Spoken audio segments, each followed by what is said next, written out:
On a morning that was nothing more than peaceful, all I could think about was a dilemma. You see, I was in the middle of redoing my garage, and up until this point, everything seemed straightforward. But as with any true learning project, that doesn't last forever. Sooner than later, you're always going to reach the end of what you know, ending up at a point where you need to learn something new. Exclusively reading about something can only take you so far after all. Sooner than later, you gotta get your hands dirty.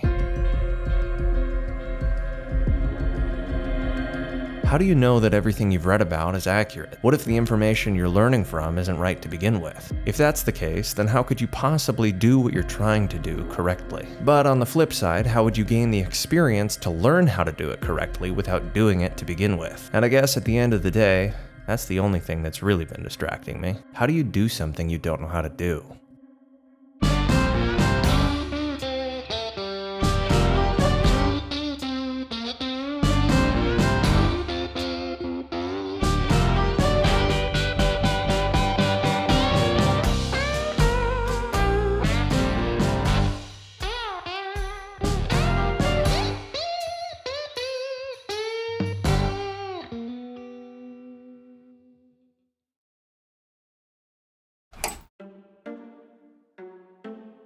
This story really starts a couple days ago, back before I'd spent a lot of money and got myself in a situation where there really was no going back. You see, at this point, all I had was a list, a plan that I had made with desired outcomes for the garage I set out to restore. And believe me, I was motivated. I've got multiple projects that are eager for their next big modification.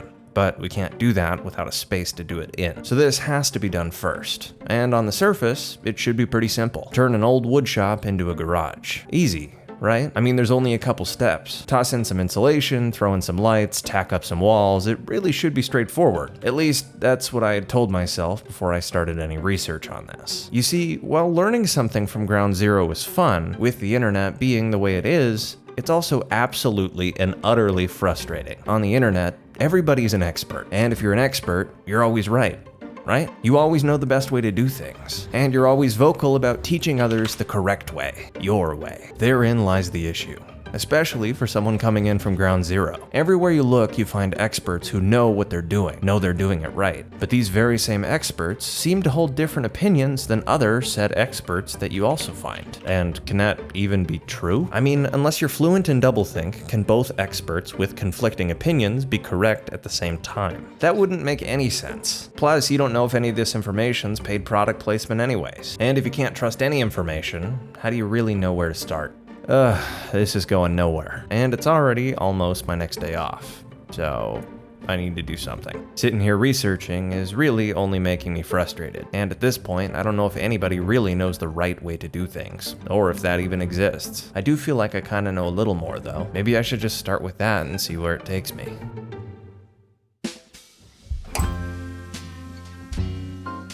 Though I didn't find much truth in the myriad of conflicting opinions, it seems like I found a couple first steps. Some pillars that everybody did end up agreeing on, and honestly, they were pretty much common sense. Given my climate, insulation is going to be a must, and naturally, since I plan on finishing the walls, it has to go up first. The ceiling insulation, and maybe adding an attic, is its own rabbit hole. But for now, at least the walls make sense. That at least is really as simple as buying it and putting it in place. And the quality of the stuff you get depends on your budget. You could spend a lot, or you could spend a little, but the common thread is that something is better than nothing. So with that in mind, I showed up to the hardware store ready to buy some insulation. Only there was one issue. A teeny, tiny little oversight, really. Alright, total square feet, assuming a 10% overhead, and it looks like these are sold in 30 square foot rolls. Okay, so I'll need quite a few of them. Actually, I'll need like 13. Wait, that's actually an issue. Something tells me 13 rolls of insulation aren't fitting in a Mark 1 TT.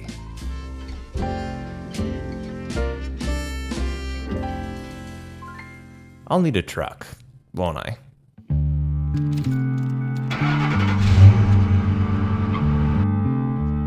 I mean, sure, yeah, this works, but I guess it wasn't really what I was alluding to. Might be smart to look into buying a truck as opposed to just borrowing one. But that's a story for another day. For now, this is going to work more than fine. And in fact, it already has. We should have everything we need to get started. But before I get too ahead of myself, I should probably sweep the place out, or at least start to. It's got decades worth of dust in it.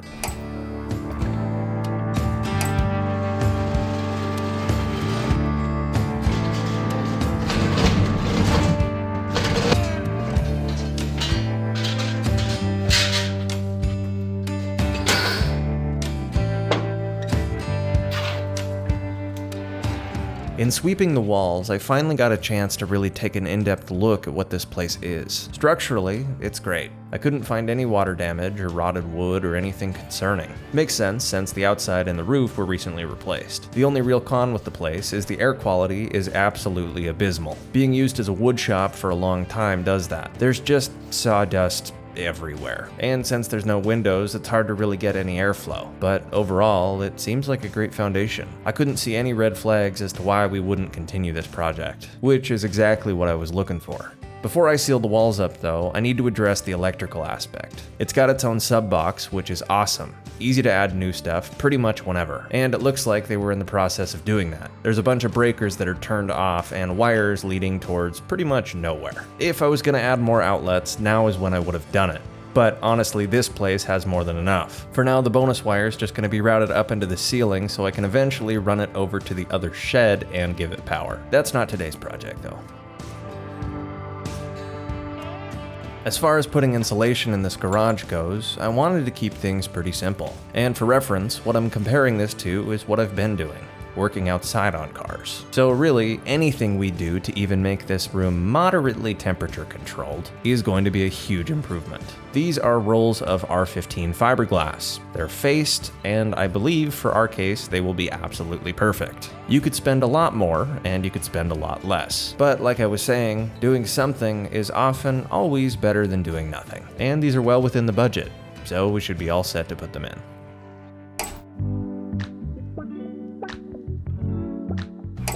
And the actual install for this is shockingly simple. You kind of just staple it between the beams, at least for walls without any sort of power or cables. But really, it's a balancing act more than anything. You don't want to overstuff it, and you don't want to understuff it. Really, you just want an even layer of fiberglass going across the entire wall. And in my case, since the space between the beams seems to fluctuate a bit, I'm gonna have to add a second, thinner strip of fiberglass to make up the difference. There should be enough of it in there that it stays in place for the most part without any staples. Then they make this aluminum seam tape that goes and makes up the difference. But I bought way too little of that, so I foresee many more trips to the store. And like any new skill, this is something that I got a lot faster with after just practicing it for a little bit. At least for me, when the music's good and I'm doing something moderately repetitive like this, it's pretty easy to get into a flow state. Time just passes by, and you don't even realize the progress you're making. You completely forget that this is something you were worried about doing to begin with. You're doing it after all, so what's there to worry about? If you cause an issue, you can just pivot and try and fix it. And at least for walls without cables, it really is straightforward.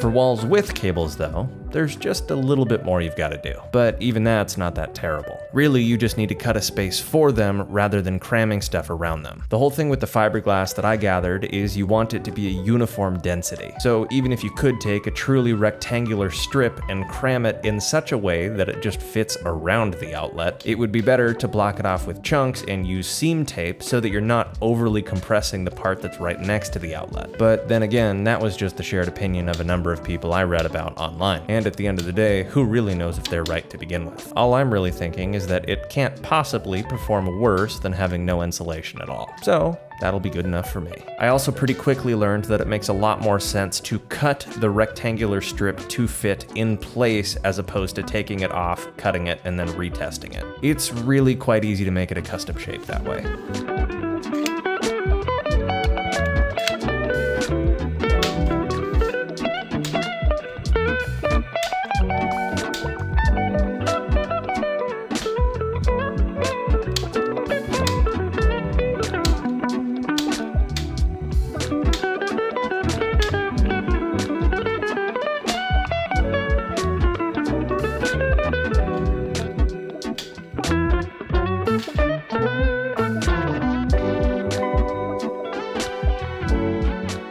The only other really interesting part of this install is how you deal with the wires going across the wall. Just like everything else, you need to cut space for them. You don't want to push the fiberglass up against it and smush them into the wall. So you cut a slit into the fiberglass, not breaking the paper face, so there's enough space for the cable to sit in the fiberglass rather than behind it. There was also a portion of the wall that was already insulated before I even started it, and I likely will redo it before I put the walls on so it's all uniform, but for now I just wanted to make sure I had enough stuff to cover everything. And as I went back the next day, I could finally see just how much we actually did.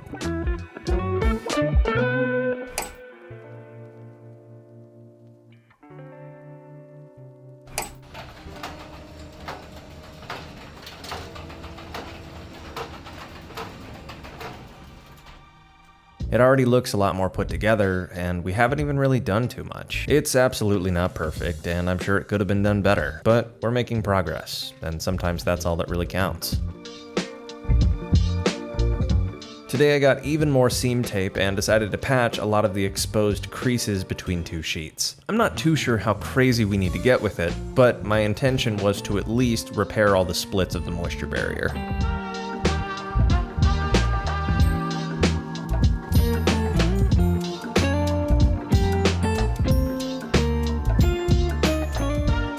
So far so good. You see, I don't know what I was really that worried about anyways. At least that's how I was feeling before I realized what was next on the list. A little while ago, I realized this garage was framed for windows, and for some reason I convinced myself that it would be a smart idea to bring them back. And honestly, I do still think that. Natural light and the visibility out would make this place feel way bigger than it is. But that doesn't mean that this isn't a lot more nerve-wracking than simply stapling up some fiberglass. I could be wrong, but to me, it seems like there could be a lot more that might go wrong by cutting a hole into the wall as opposed to simply stapling up insulation. That doesn't mean that I don't think it's worth trying, however.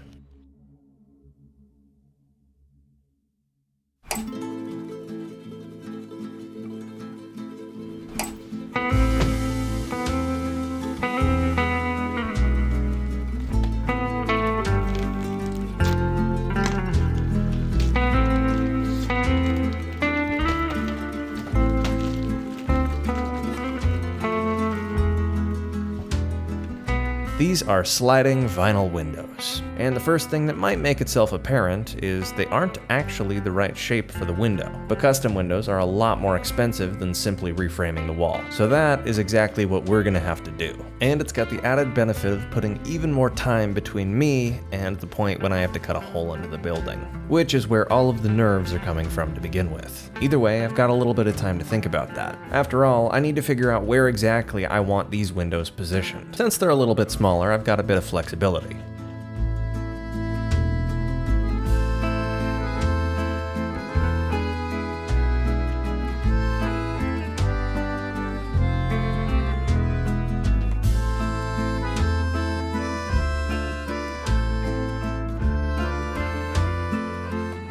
I thought about it for a bit, and I think it makes the most sense to space them as close as possible together. It would look a little weird to me to have them slightly far apart, so I think what I'm gonna do is just reuse the original center beam that separated the original two windows. Then I'll reuse the original base of the window so that no matter what, even though we have some flexibility with shims, the windows will be roughly as level as the building is. So with that in mind, I started marking out the space I would need for the frame itself. And really all that is 2x4s that sit behind the plywood. Those will be screwed into other 2x4s, giving the whole thing structure. And realistically, the window's light enough I could just use the plywood to hold it up, but this seems to be the better way to do it. So that's exactly how we're gonna try it. In other words, time to finally start building something.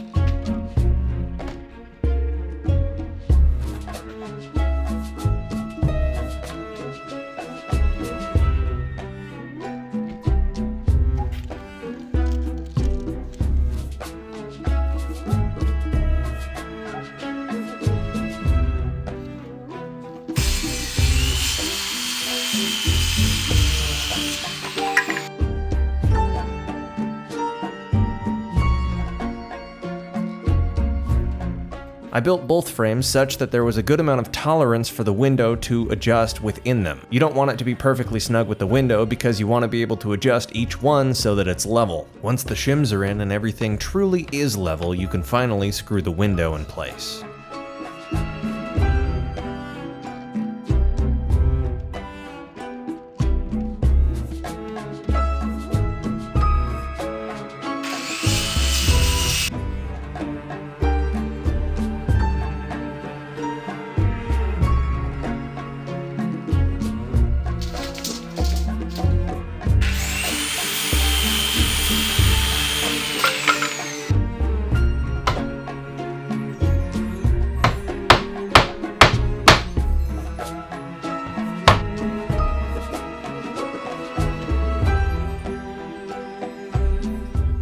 Either way, as I stood back, I was happy. I knew for a fact that once the hole was there, the window would bolt in from the other side. The frames were going to work just fine, which I was happy about. But it meant I couldn't avoid cutting the hole any longer. So, I did. The main tool for the job was an oscillating saw, that in combination with the standard circular saw. But honestly, this did most of the heavy lifting. The good old Harbor Freight Special. Basically, it's just a toothed wheel that vibrates. And since the wood doesn't, it cuts. But the best part about it is how precise you get to be with it. Super low powered, and you can get flush with whatever you're cutting up against. So in our case, it's absolutely perfect. It isn't, however, fast. So as you're cutting, it gives you a ton of time to think, to second guess what you're doing. But really, what's the point in doing that? What's the point in spending so much time hyper-obsessing about every plan that needs to be perfect, if all it does is mean you never get anything done to begin with? It doesn't matter if you're doing it to the extent an expert would do it, if you're never doing it at all. And if you do end up doing it wrong, who really cares? How many things out there are truly unfixable? Wouldn't that just give you more to learn too? Either way, I had a lot to think about, and it worked out quite nicely as I also had a lot to do. The first step in putting these windows in is to cut a hole for those windows to actually go in, and I did it in a couple stages. At minimum, I needed to just remove the actual hole that the back of the window can slide into. That's the easy part. The confusing part is how to get this whole window to actually seal. You see, it's not just as simple as bolting it in place and calling it a day. Especially since we're insulating the garage, making sure that the window is at least moderately sealed is going to be a big deal. So part of that includes cutting a layer of the siding off around the actual hole that the window slides into. This is going to let us put some flashing tape on, seal it, and then reinstall trim over it so it's actually sealed. At least that's what's going to happen in theory. Haven't quite got there yet. For now, I'm just going to cut the same hole for the other window.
So far so good. The test fit with the window worked for both of them, meaning I could actually reinstall the framing we did earlier. I ended up taking it out earlier so that I could fit the saw back there, but now that the hole's here and we know it's the right size, the next step is to reinstall it so we have something to bolt the window to. And that's quite a bit easier to do now that we can fit our head through the window. A ton more room to work, and it's a lot easier to see everything with all the new light.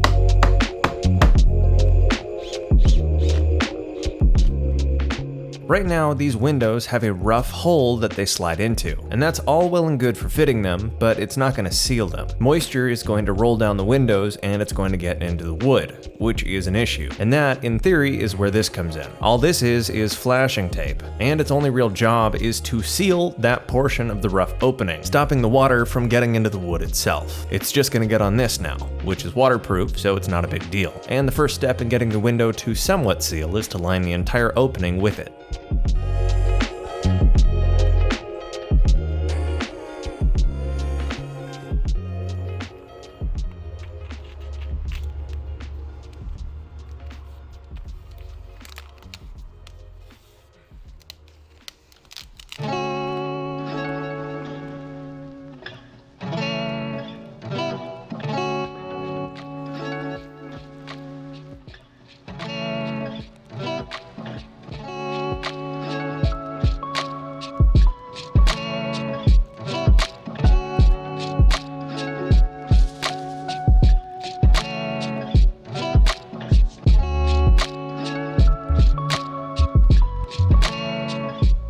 With the flashing tape sealing both of the windows, I was ready to actually put the windows in, and you use screws for that. But you need to make sure they're level, which is where the shims come in. Plastic shims sit on the other side of the window, helping you adjust where it actually sits so that it's level. But once it is level, it's really just as simple as screwing it in.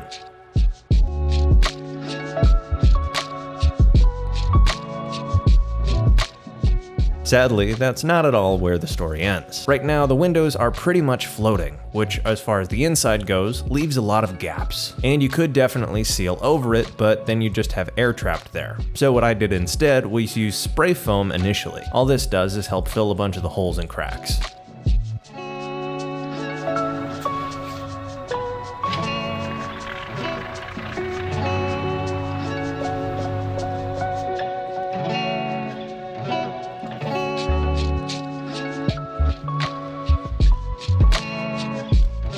From here, it was time to actually seal the window, and for that, I'm using window sealant. It comes in a bunch of tubes, and it does pretty much exactly what it sounds like it would. Provides a weatherproof seal between the window itself and the flashing tape from earlier. The only interesting thing about this is you don't actually seal all four sides of the window. You intentionally leave the bottom where it meets the windowsill open so that moisture, once it does find a way in, has a way out. But other than that, it's extremely straightforward.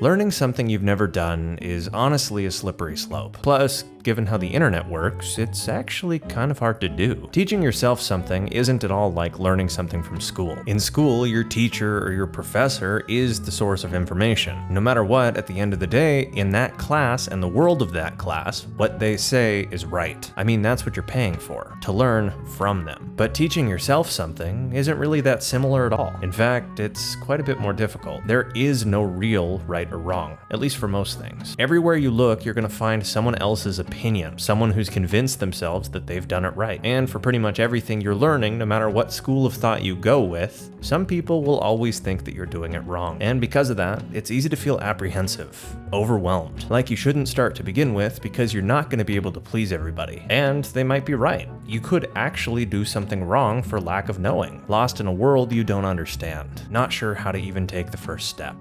That in itself is the trap, but it's also kind of the ticket out. I feel like you have to find common threads in that sea of misinformation. Find stuff that people don't have opinions on. Agreed upon steps for what to do first. Then once you have those steps, act on them. Who really cares if you do it wrong the first time? I've always thought you learn more from correcting a mistake than doing it right the first time. Plus, more often than not, doing something is always better than doing nothing. Reading about something and studying it can only really take you so far. Sometimes, the best way to actually learn about something is to simply try it. There's always going to be more to learn after all.